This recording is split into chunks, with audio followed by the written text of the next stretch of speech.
Hey guys, I am John Carrick, and today we are looking at Rocket Girl number 6 from Image Comics by Brandon Montclair and Amy Reeder.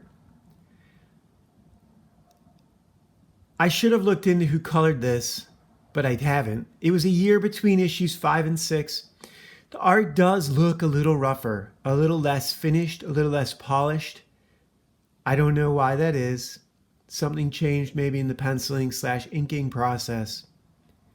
I still love the character designs. I still love the compositions and the layouts and the facial expressions. And I'm going to not be as critical with this issue as I have been with the last ones, because I really do have issues with the story and with the characters and what the characters do and what time gets spent on in this book. So I'm just going to open it and let you guys see what happens and do it without all my value judgments. I like the color. I like the cover.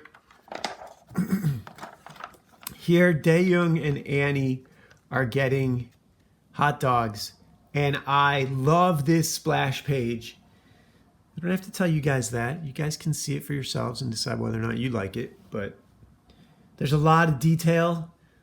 Obviously, we're in Little Italy, and she did put in an American flag along with all the red, white, and green, or green, white, and red. I don't know what the order is. I think you go from the pull to the outward part. So I love all the characters.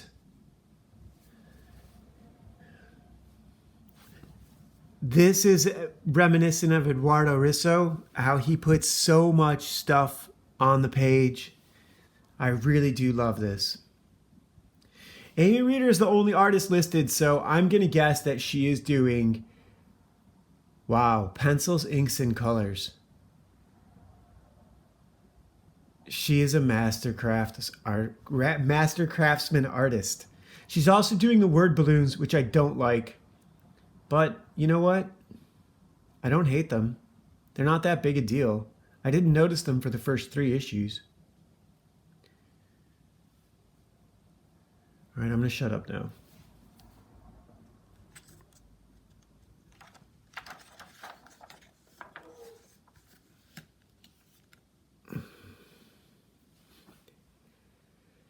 Establishing shot, middle shot, close up.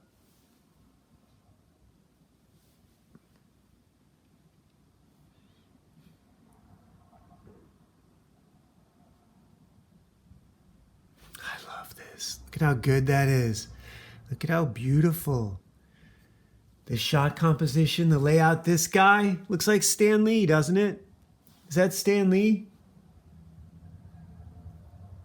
I'm not talking about what happens or what the characters are doing or my personal value judgments about the characters. I love how Dae-young is drawn. And, you know, this is exaggerated. See, this has cartoon rules. The story doesn't need to be advanced because this is sort of a character study. This is almost like a comedy, right? It's almost like a comedy in that they don't need a plot. They've eschewed plot for gags, for bits. And this bit is Annie and Dae-young getting hot dogs in New York. If I look at it like that, like a series of Saturday Night Live skits, then this book makes a lot more sense and I can be a lot less critical of it. I love the double page. Here we have these girls get into a cat fight. Look at the hair pulling. Look at how well this is drawn. Dae-young's eye. Look at that. Annie Reeder does this a lot. I really like that panel. I would have never thought of that. I would have had Dae-young's face turned into 3/4.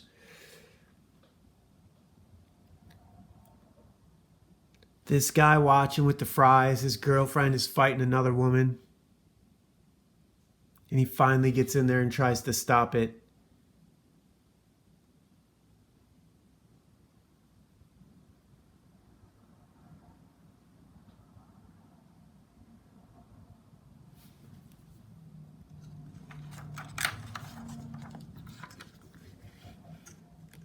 From a different perspective, if plot is not what's necessary, and the only thing that's necessary is a good joke, is a good gag, then fine. If the only thing necessary is a cute... I have a Solomon Kane bit I want to do where he's gearing up to go out and fight vampires. Like in a boarding house room or whatever. Or some old cabin. It's a lot of drawing. I'm really not up to the task, to be honest. It's the sort of thing Bernie Wrightson could lean in on. It's a lot of wood grain. I don't know if you guys, if you guys have heard the review from a very famous comic book artist who said Nosferatu is an 11 out of 10 because of the wood grain. It was a great review. This is a great comic. I love it. We're in the future in this scene. Who cares what's happening? If you realize that it doesn't matter anymore. This is actually 2011 when Dae-young has just become a future cop and she is looking for things to investigate. She's looking for people to go arrest. And I do like that about this. That is kind of funny. If this is written as a series of humorous skits with these characters, it makes a lot more sense. Here she is and her friend. They're out looking for people to bust, and they decide they're going to go bust some... I don't know what they use some term for like prostitution, and I'm spacing on it. Started with a P too, but I'm not going to try and find it right now. This is absolutely amazing. I wish I could hire Amy Reeder to draw my future city, Los Angeles. This is exactly what it looks like. Only all my cars use anti-gravity plates instead of jet engines.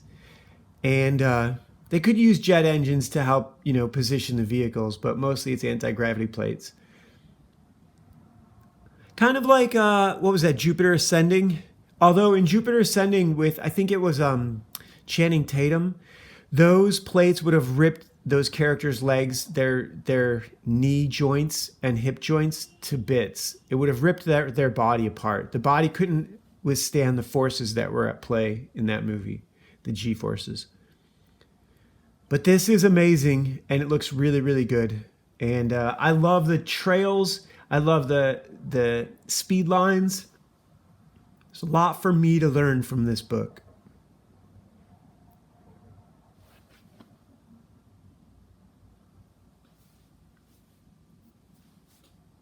I could just sit here. I want this like as a poster. What a great shot. And I love how she blurred everything lower than a couple floors out, like atmospherics and light pollution. She's just like, I'm not going to draw all that.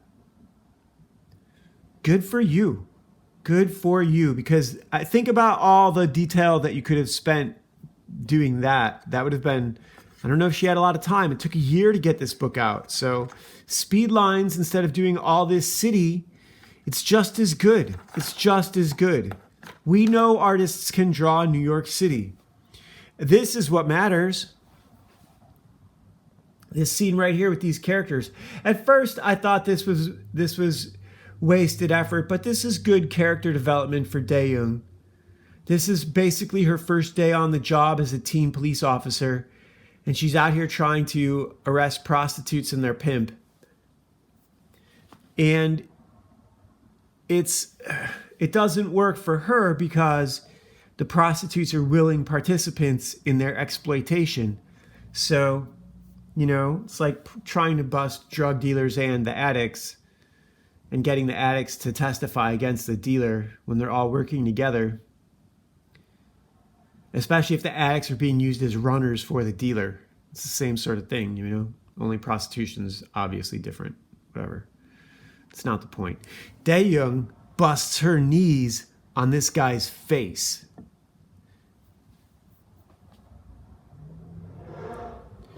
So it is kinetic. It is hyper-violent.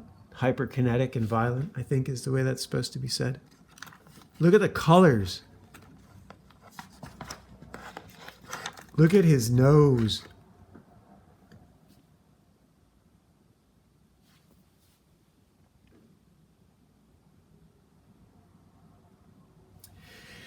And when the girls end up fighting with Dae-young and her partner, and she uses her rockets to blow them back, and he's choking her out, and her partner rescues her. Dae-young realizes she's out of her depths, and maybe this wasn't a good idea in the first place. I love the colors streaked across her helmet. I love this and the background still undone. I've been paying a lot of attention to how backgrounds are left undone. I love these panel borders, traditional panel borders and gutters. I really like this book a lot. I really, really do. I'm not a fan of the helmet, but I love how it's rendered. It's not a helmet I would design, but it looks great. It looks great on her. It's not my book. It's fine that it's her helmet. I've been drawing helmets all week. I've been working out this skit, sort of a bit like comedy, sort of comics, making comics funny. These bucket head characters like cops, and one of their helmets gets stolen by some yuppie. Anyhow, this is Annie after her fight. Dae-young's not around. These are the cops. This turns out to be the guy who survived from the Hawk cycle and the guy who actually arrested Dae-young in the very beginning are the same guy. I do like that Brandon Montclair leaned into that. And this establishing shot down here at the bottom for the whole thing, this sort of backwards reveal, I like that too a lot. This is great. This is really good. Their conversation is interesting, but only because of the reveal that they're the same guy.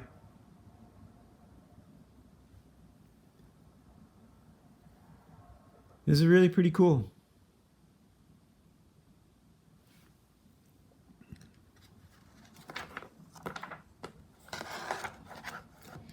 Dae-young, meanwhile, has essentially become Spider-Man.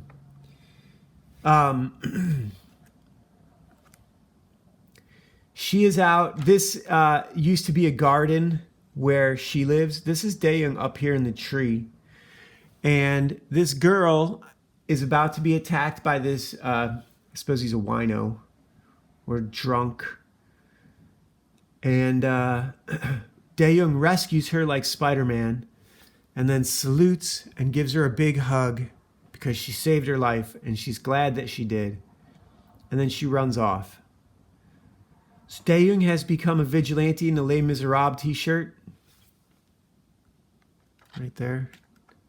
I read that book. I read that entire book. I didn't listen to it as an audiobook. It's like 1,200 pages and it's fantastic. It's really about Marius and Cosette. Cosette is she's essentially she's a French working girl, but she's basically like a princess. She's a beautiful young girl, and it's the middle of the French Revolution. There's a guy named Angel Ross. These kids are basically running the revolution, setting up roadblocks every few streets. It's a great book. Victor Hugo published it in his 70s, and he'd been working on it most of his life, so...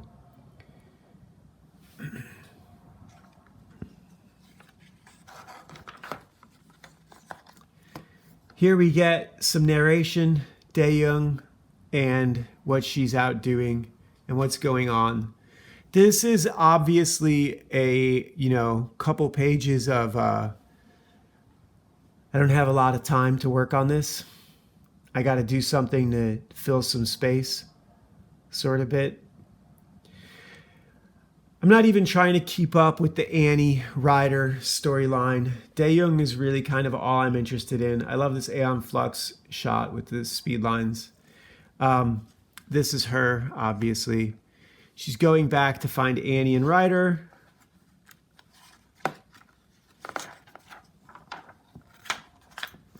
And runs into her at the doorway of her building. And then also in the past, this is the commissioner asking to come into someone else's place, the past in the future. And then this is the next issue, still wearing the Les Miserables shirt. It's a great, great cover. She's standing on the railing here and got the other leg tucked behind it.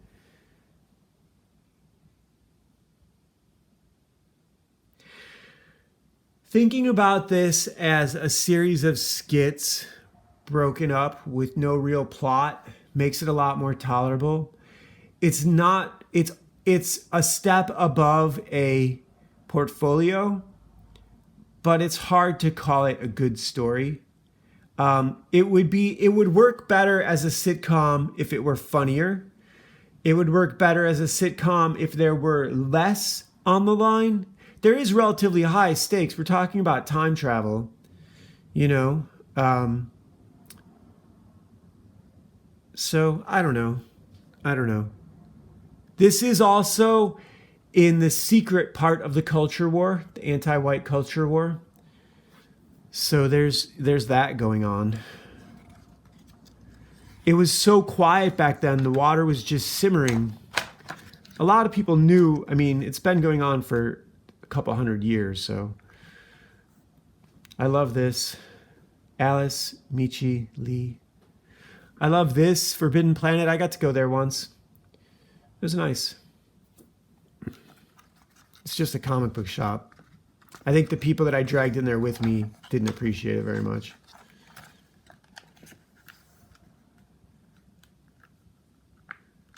This looks good. I don't care. Too many gay colors.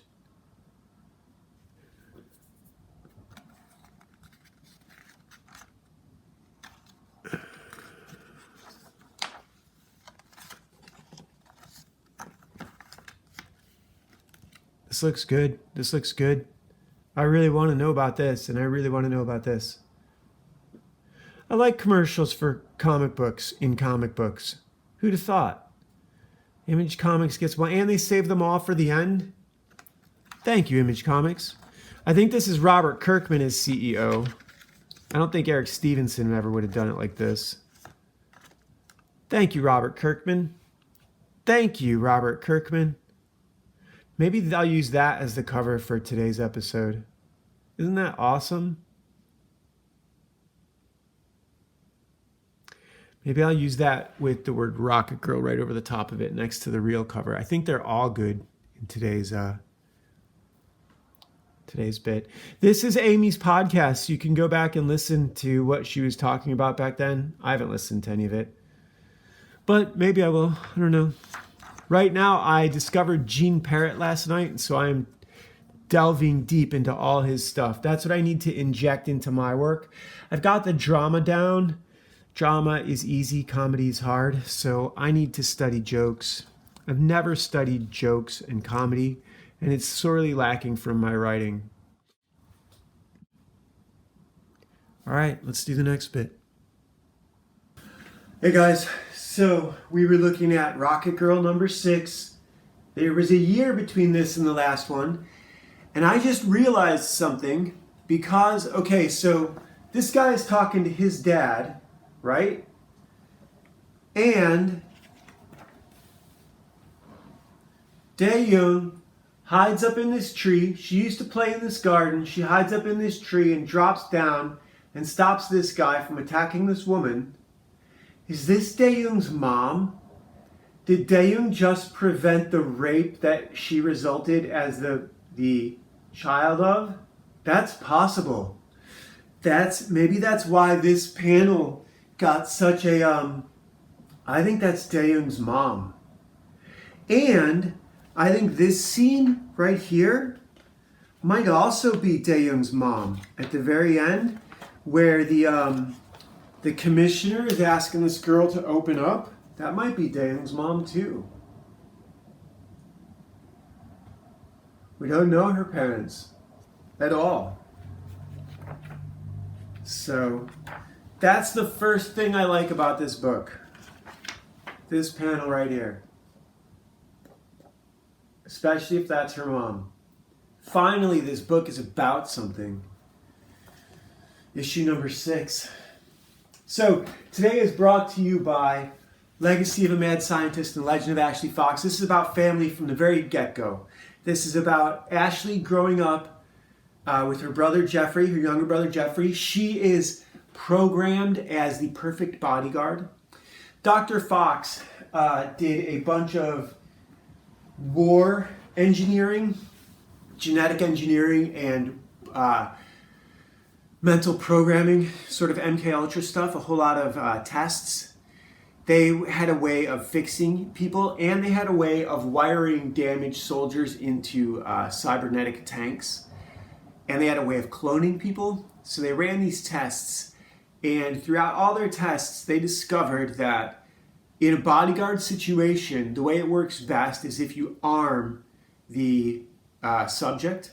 If the subject is aware of what's going on and armed and participates in their own rescue, that's the best chance for success. And they found that this girl, like De Young's age, young infantry soldier, actually happened to be the most lethal soldier that they found. Most ruthless. Always took the kill shot. Sort of like Ender in Ender's Game. And it's just a fun story. So it was a lot of fun to write. And I'm still working on it. Today's conflicted card is the 3 of Diamonds from the 3rd deck. Conflicted deck 3. And this is Gordon's, this is still Gordon. A lot of Gordon's friends have been killed. It's the end of the world, leaving their families, wives and children. And he has, what does he do? Does he abandon them and go off on his own, or does he take them in? So obviously you take them in. It doesn't mean you have to have a harem and pretend that you have 30 children. But at the same time, what you're doing is rebuilding community, and you need as many people for that as you can get. You're rebuilding, that's what you have to do at the end of the world. You know, Rome wasn't powerful because of where it was powerful because of who they were, and because of the discipline and systems that they put in place. So, obedience overall. We also have a new deck coming up, this tarot deck. So I'm going to show you guys one of these every day, just because this looks really cool. I don't know what this is going to be. I'm taking it off the top. And since I can't really see, I won't really know what this is until the end.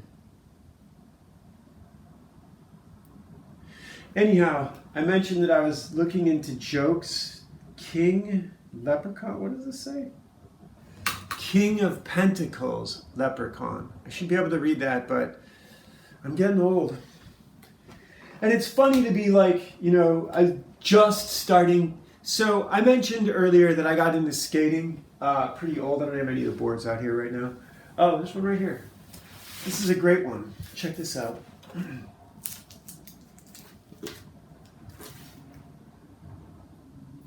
I got into skating pretty late in life. I'm very old, and now I have this sort of eye problem, so I haven't been skating a lot lately.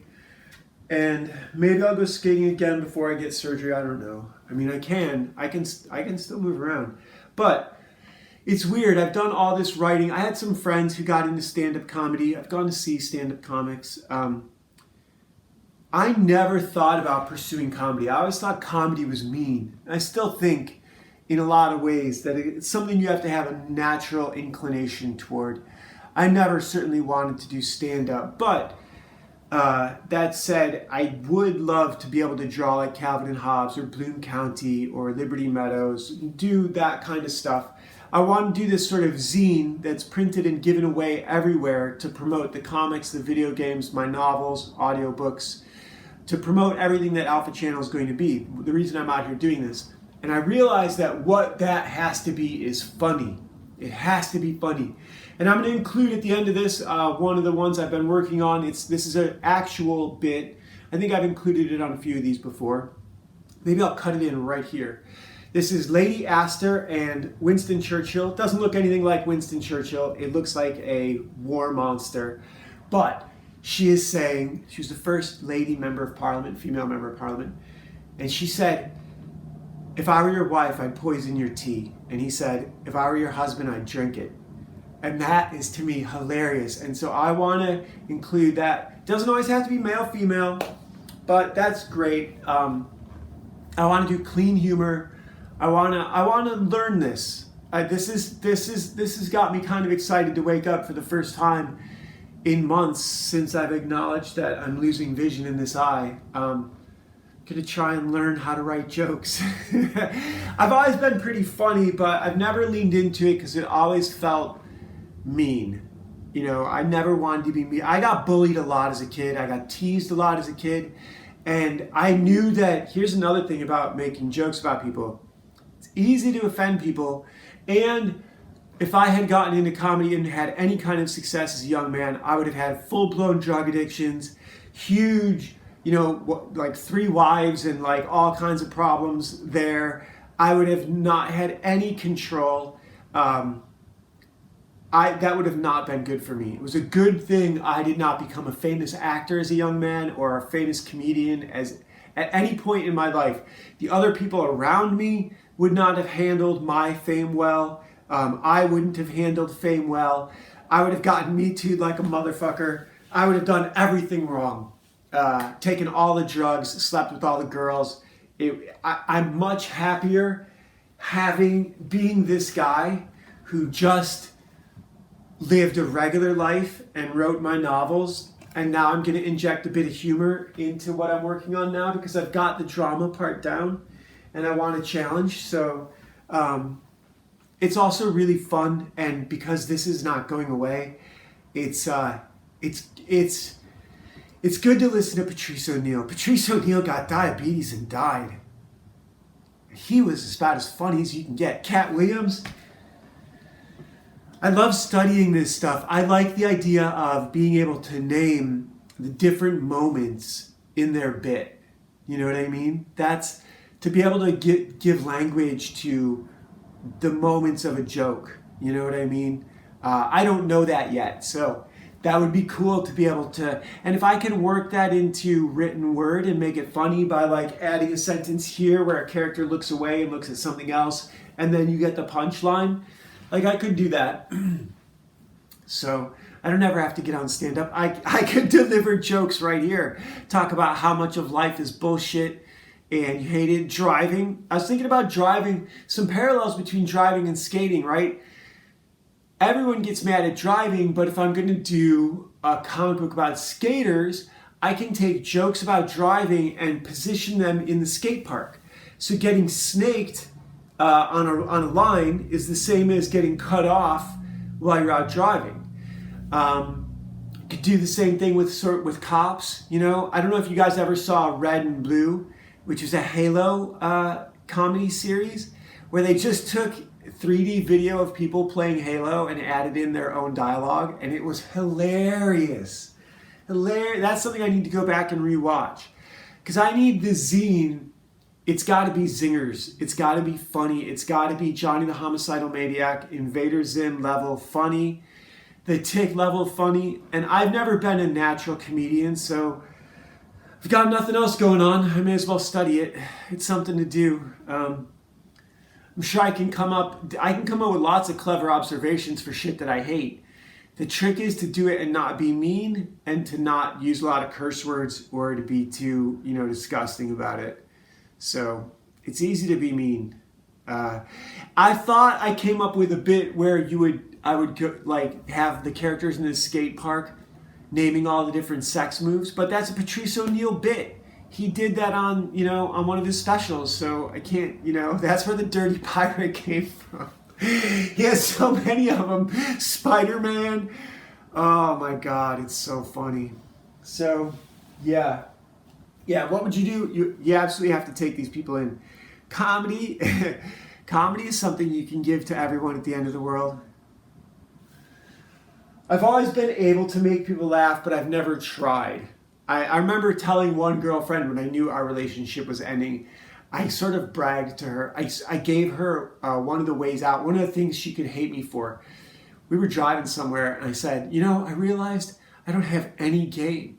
And she was like, what? I was like, I don't have any game. I'm not a player. You know what I mean? I was playing her so hard.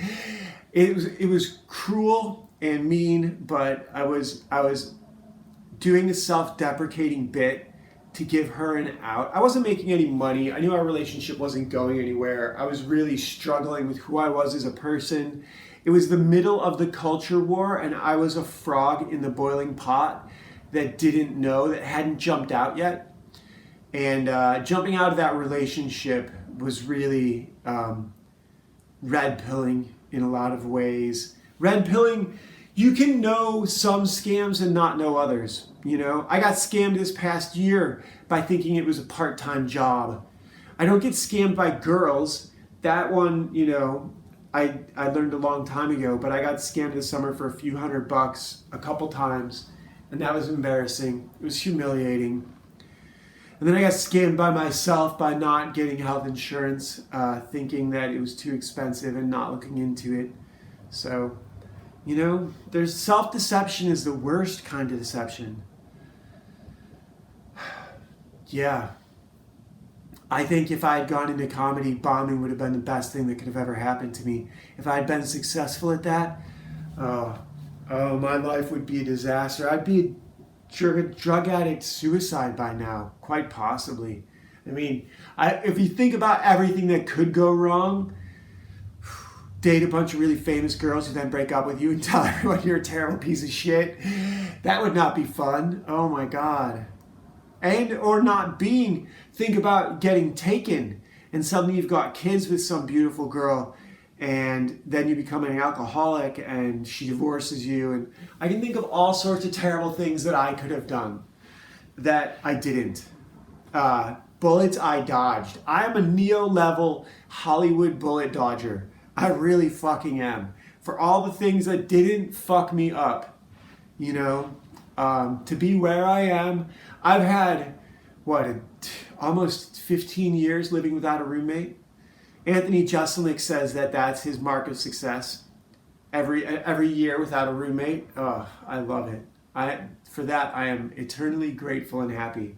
And here's the strange thing. I mentioned this before, but I'll mention it again. I am living in a downsized replica of the house I grew up in, which is fascinating. So the house faced the street, right? Where I'm sitting right now is facing the street. Fireplace is there. Stairwell out to the street is there. Downstairs was where the kids' room was, where my bedroom was. And that's actually a neighbor's unit downstairs. But then behind me is the kitchen. Same thing, 2 ways around to the kitchen. That would have been the dining room and sliding glass doors out to the back porch and the backyard. Stairwell down, I have the exact same thing here, only there's no dining room. It's just right into the kitchen. Back door, stairwell down, backyard. Bathroom, exact same place, against the kitchen. The kitchen sink is in the exact same place, overlooking the backyard. 1 bedroom, 2 bedroom, whereas my parents' home had 3 bedrooms. They had a master bedroom, the girls' room, and my brother's room. And I was living here for probably 7 to 10 years before I realized that, which is pretty amazing. Fireplace, you don't get fireplaces in California. I have a fireplace. I don't use it. The flue is cracked, I think, and it backs up with smoke. That, and it's probably, I don't know. I mean, I don't know. I don't think the flue is cracked. I think it works just fine, but regardless, like, that's a strange thing, you know? So I have nothing to complain about, and the challenge of writing comedy looks fun. I don't know what I would write jokes about. I'm sure I could write jokes about my life. I've always been terrified of doing that and writing jokes about my family. You know, I had a rough childhood, so I would not want to write jokes about my parents, just out of fear of not doing justice to them. I don't think I could have. I don't think I had the distance from it when I was a kid to have written jokes about the chaos of growing up and not have hurt the feelings of my brothers and sisters. And I would never want to do that. So I'm really glad. I mean, a lot of comedians, Anthony Jeselnik is the oldest of 5 kids. So he was able to do it without, you know, he's written his family into some jokes, but it's clear that they're jokes. So I don't know. I've also noticed that there's joke writers like Anthony Jeselnik and storytellers, which is completely different. Norm is a joke writer. I guess Anthony Jeselnik wrote for Jimmy Kimmel too, only Jimmy Kimmel couldn't do his jokes, or Jimmy Fallon. There's no way Jimmy Fallon could do Jeselnik's jokes. His fans would hate him. So, you know, that character, I wouldn't want to be Anthony Jeselnik's character. No way. Not in a million years. I still wanted to have a wife and kids when I was, you know, all the years that he was doing stand-up. And to lean into his character means no wife and kids. You cannot taunt God as a comedian. That one, I think her name was Heather McDonald, died on stage. Joked about Jesus, and then talked about not having to worry about getting sick because she had the vaccine or something, and literally fell over, did the spin around, the 270 degrees, and fell down dead. You go 3/4 of the way, you don't go a full 360. Oh, I forgot to mention our comic book, and I never mentioned the websites, ashleyfox.ninja or alphachannel.games. This is our comic book, Ashley Fox Ninja Babysitter issue. Ooh, look at how faded this is. That looks really bad. I don't think the other one was so faded. This needs to have the saturation bumped up. I like the teal. Teal on tan is very cool though. And Ashley Fox Ninja Babysitter, Last Valkyrie, where Ashley becomes a Valkyrie and helps the angel Valeria take on child-stealing demons. This is where she's rescuing baby Sarah, and Valeria interrupts her while she's fighting. Right in the middle of the comic. And this is where Valeria explains to her that she's dead, that she's been stabbed in the kidneys, or the liver. She's been stabbed in the liver, right here. You can see this panel right here. Ashley's been stabbed in the liver, and it's killed her. But Ashley is constantly taking these blue candies that heal everything. So she's died like dozens of times, and she's overdosed on angel blood. The blue candies are made of angel blood, and she's basically a drug addict. So she's like Walking Dead undead, but not really dead. She's like a whole new species of she's an anti-vampire kind of thing. So vampires come from angel blood, but angel blood that was given to them to heal them in the battlefield, that was fed to them intravenously by Tamiel and Arakibo and Kokobel while they were fighting with Vlad Tepes in 1456. They were part of the Order of the Dragon, so I have a big story for that too. All right, I think that's enough for today. You guys gotta be sick of me by now. Talk to you tomorrow. Bye.